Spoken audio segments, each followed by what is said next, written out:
না, ও ওকে বলতে পারবে না, দুইজনই একই চলবে। ছেলেও বেপরদা, মেয়েও বেপরদা, দুইজনই একরকম, ছেলেও পর নষ্ট, মেয়েও পর নষ্ট। ও আর খালেদা ভাইয়ের সাথে যেছে, ও আর চাস্ত বোনকে নিয়ে পার্কে বেড়েছে। ওকে বলতে পারবে এই তুই তোর খালেদা ভাইয়ের সাথে কেন গেলি? ও কি বলবে? তুই কত ভালো, তুই যাসনি তোর চাস্ত বোনের সাথে? বলবে কি বলবে না? তো দুইজনই যদি একরকম হয়ে যায় তাহলে পারে এক অপরকে বলতে পারবে না।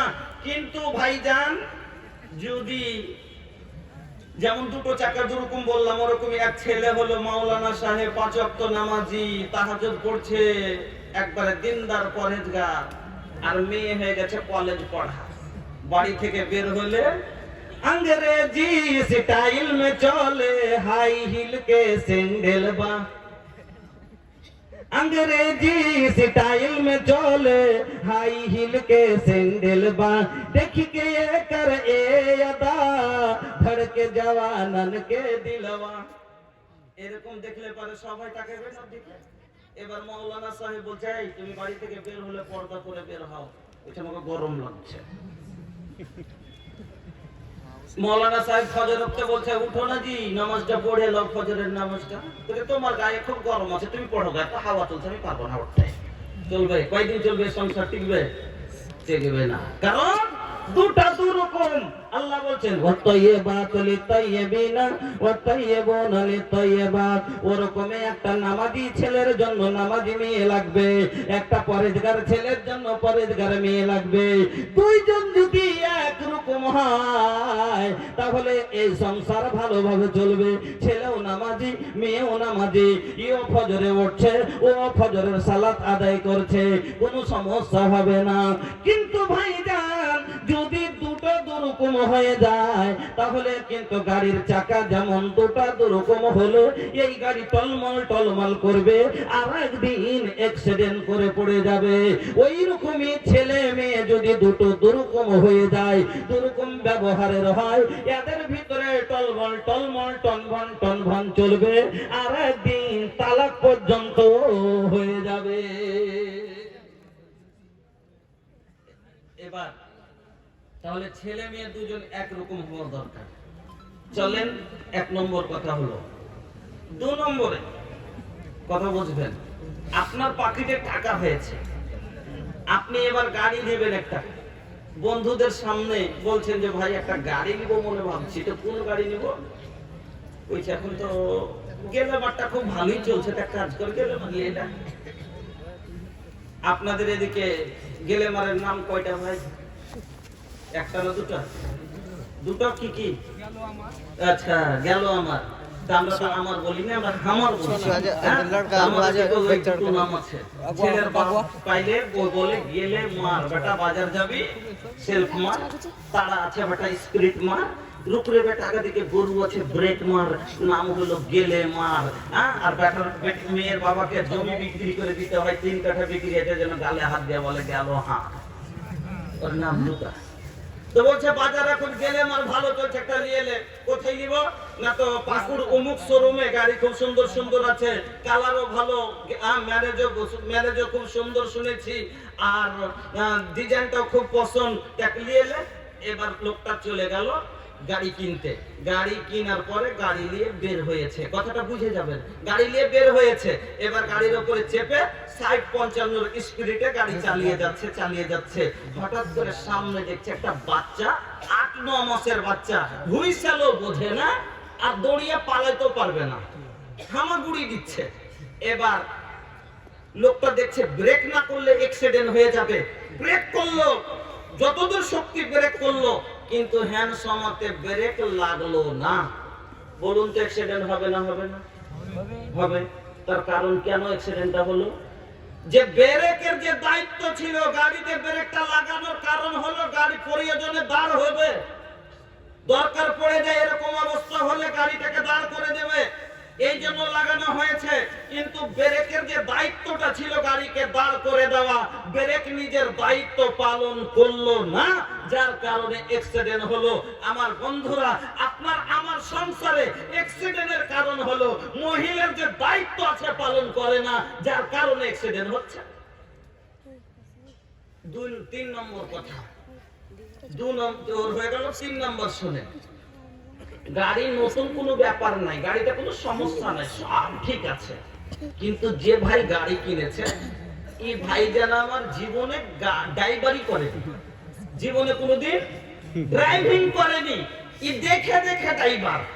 হ্যাঁ, মানে ও মনে ভেবেছে গাড়ি না গাড়ি, পিঠে চাপবো, হ্যান্ডেল ধরে নেবো, ভুম করে উড়ে চলে যাব।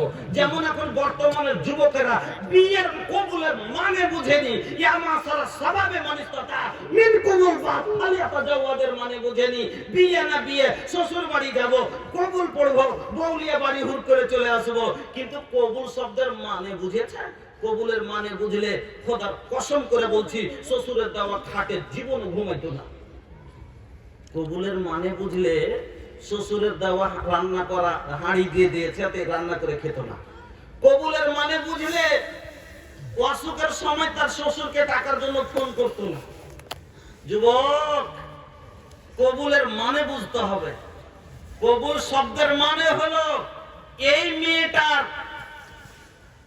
এতদিন বাবার দায়িত্বে ছিল, আজ থেকে বাবা দায়িত্ব মুক্ত, তার খাওয়ার দায়িত্ব শেষ, তার পড়ার দায়িত্ব শেষ, তার শোয়ার খাটের দায়িত্ব শেষ, যাবতীয় ওষুধ পানি থেকে নিয়ে যা দরকার সব কবুল। কিন্তু এ তো কবুলের মানেই বুঝে না। 3 খেন মোজ গজেছে, রাগ করে বসে আছে, আর পকেটে টাকা থাকে বা না থাকে। এ মাসালা সবাল মানে তামিন কোমল বাত ফালিয়াতা জাওয়াজের মানে কি? ভরণ পোষণ, নান নাফকা, আপনার যে আছে মোহরানা, তারপরে থাকার জায়গা, সারা সুব্যবস্থা যখন দিতে পারবে তখন বিয়ের উপযুক্ত।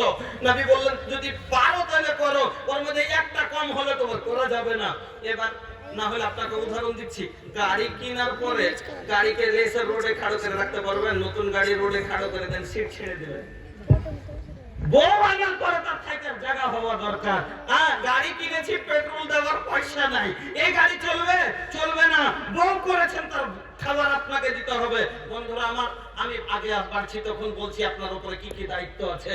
তাহলে এবার এই জীবনে ড্রাইভ করেনি, ইপ দেখে গাড়ি নিয়ে বের করেছে, আর একবারই গাড়িতে বসে এদিকে সেলফ দিয়েছে, এদিকে গোটাই কালাছে একবারে ঢিল। বলুন তো গাড়ি থাকবে নাগালে না ফেলে দিয়ে 3 কাঠা দূরে যাবে? 3 কাঠা দূরে যাবে। এক বউ আপনাকে ফেলে 3 কাঠা দূরে পালাচ্ছে, তার কারণ হলো কালাচ্ছে হিসাবের বাইরে ঢেউ দেওয়া হয়েছে। বন্ধুরা আমার, দ্বিতীয় কথা হলো আপনার গিয়ার চেঞ্জ করতে জানে না। একবারে এক গিয়ার করে না চেঞ্জ করে একবারে ক্রাক করে 3টে দিয়ে এদিকে এদিকে গোদ খেলে পা ফেলে দিয়ে কি করবে? এদিকে বাচ্চা ওদিকে বাচ্চা, গাড়ি উল্টে পড়বে না? পড়বে না। খাড়াই 3 গিয়ার, খাড়াই 1 গিয়ার, মধ্যে ফাঁসিয়ে যেতে বোকা উল্টে পড়ে গেছে, তো পড়বে কি পড়বে না? পড়বে। এই জন্য ড্রাইভিং জানতে হবে। আজ যুবকেরা ড্রাইভিং জানে না। স্ত্রী হলো গাড়ি, স্বামী হলো ড্রাইভার, একে চালাবার জন্য ড্রাইভিং জানতে হবে। যা জানার কারণে সংসারে অশান্তি। আমার বন্ধুরা, তাহলে আসুন কিভাবে সংসার চালালে আপনার কি কি কর্তব্য আছে। একটা ছেলের কর্তব্য হলো 3টে, আর একটা মেয়ের কর্তব্য হলো 6টা। আপনাকে আমি 9টা কথা বলবো। মা বোন আমার, আপনার স্বামীর এইরকম বললেই চলে, আপনার উপরে আপনার স্বামীর 6টা হক, আর স্ত্রীর আপনার উপরে হলো 4টা হক। আমার বন্ধুরা আসেন তাহলে 1 নাম্বার, পুরুষের হলো বেশি, তো পুরুষ থেকে শুরু করি। কি কি অধিকার মহিলারা আপনার উপরে রাখে আর আপনি আপনার স্ত্রীর উপরে রাখেন। আসুন, প্রথম কথা 1 নাম্বার, আমার মা বোনেরা লক্ষ্য করে শুনবেন। প্রথম হক, গাড়ি আমি কিনলাম, তো গাড়ির উপরে আমার অধিকার যে আমার গাড়ি আমাকে আরাম দিবে। एक जरूरी ऐलान, जो लोग सामने मोटरसाइकिल रखे हुए हैं, बाइक रखे हुए हैं, बराए करम गाड़ियों को वहां से हटा दें।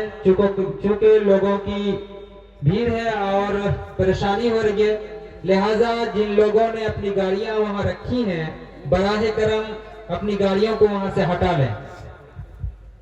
और वॉलंटियर हजरात से गुजारिश है कि अगर गाड़ी नहीं हटाई जा रही है तो आप जाकर के उनको बताएं और वहां से गाड़ियां हटवाएं। दिन रात बीबी से करेला झगड़ा, दिन रात बीबी से करेला झगड़ा, तलाक देबे और मारेला बजरा, तलाक देबे और मारेला बजरा। लगाता कर कोनो गौवा समाज नहीं खे, हाँ समाज नहीं खे। हम हूँ कैसन मुसलमान बनी लाज नहीं खे, हम हूँ कैसन निशान बनी लाज नहीं खे। तो प्रथम আমি গাড়ি কিনেছি আরামের জন্য না, যে পাকে কষ্ট দিব না, এবার আমার গাড়ি আমাকে বহন করবে, আমি শরীরে সুখ পাবো। আমি বউ করলাম কিসের জন্য? আল্লাহ বলেন লিতাসকুনু ইলাইহা, তাতে থেকে তুমি তৃপ্তি, শান্তি, আরাম অর্জন করবে। আল্লাহ বলেন ওয়া মিন আয়াতিহি আন খালাকা লাকুম মিন আনফুসিকুম আজওয়াজান লিতাসকুনু ইলাইহা ওয়া জাআলা বাইনাকুম মাওয়াদ্দাতান ওয়া রাহমা ইন্না ফি যালিকা আয়াতিল লিকাওমি ইয়াতাফাক্কারুন। এই আয়াতের মধ্যে আল্লাহ কি বললেন? লিতাসকুনু ইলাইহা, ওতে থেকে তুমি শান্তি অর্জন করবে, তৃপ্তি অর্জন করবে, সুকুন এখতিয়ার করবে। এই জন্য আরাম নেওয়ার জন্য। কিন্তু গাড়ি নিয়ে আসার পরে যদি ভাই উল্টা গাড়ি কি এমন গাড়ি নিয়ে এলো যে ইঞ্জিন ভিতরে করে শেষ আছে, ওকে টেনে নিয়ে যেতে হয়েছে, নিজেও কষ্ট আর ওকে টানতে টানতে আরো ডাবল কষ্ট। তো তাহলে পারে বউ করে যদি কষ্ট পাই, তাহলে ভাই বউ করে লাভ কি হলো? তাহলে তো ওই কথাই হলো যে খালি পায়ে চলা ভালো, কষা জুতা যার, বিদেশেতে থাকা ভালো, দুষ্ট নারী যার। মানুষ জুতো পায়ে কেন পরে? পাকে কষ্ট থেকে বাঁচাবার জন্য। কিন্তু এমন কখন পায়ে কাঁটা ঢুকবে, কখন পায়ে খোঁজ ঢুকবে, এটা তো পরের কথা। তার আগে জুতো পরে বের হলে পায়ের ছাল জুতোই তুলে লাই। তাহলে বলুন তো এই রকম জুতো পরার চাইতে এমনি খালি পায়ে হাঁটা ভালো কিনা? সংসারে শান্তি পাবো, কাজের মাথা থেকে আসবো, দিল্লি থেকে আসবো, আসার পরে বইয়ের মুখ দেখে আনন্দ পাবো। কিন্তু যদি আসার পরে আনন্দ না পাই, তাহলে একাই থাকা ভালো ছিল কিনা? আমার বন্ধুরা, আমার ভাই জানেরা, আমার মা বোনেরা, কথা ভালো করে শুনবেন। এক নাম্বার, আপনার ওপরে আপনার স্বামীর হক হলো, কারণ আপনাকে স্বামী কিনে এনেছে, 10,000 টাকা মোহরের টাকা দিয়েছে, দিয়ে আপনাকে কিনে এনেছে, আপনার উপরে অধিকার রাখে, তার আরাম নেওয়ার অধিকার। আমার মা জননী ভালো করে শুনবেন। এক নম্বর হক হলো স্বামীর খিদমত। এক নম্বর, স্বামী খিদমত নিবে, কারণ ওকে কিনে এনেছে। এবার আসুন কথা শুনেন। হাসান বিন মুহসিন বলছেন, একদিন আমার পিসি, আমার ফুফু আল্লাহর রাসূলের বাড়ি গেলেন। মা জননী কথা ভালো করে শুনবেন। হাসান বিন মুহসিন বলছেন, কোন কাজ বিশেষে একদিন আমার ফুফু আল্লাহর রাসূলের বাড়ি গেলেন। এবার কাজের শেষে আমার ফুফু আল্লাহর রাসূলের বাড়ি থেকে বের হয়ে আসছেন।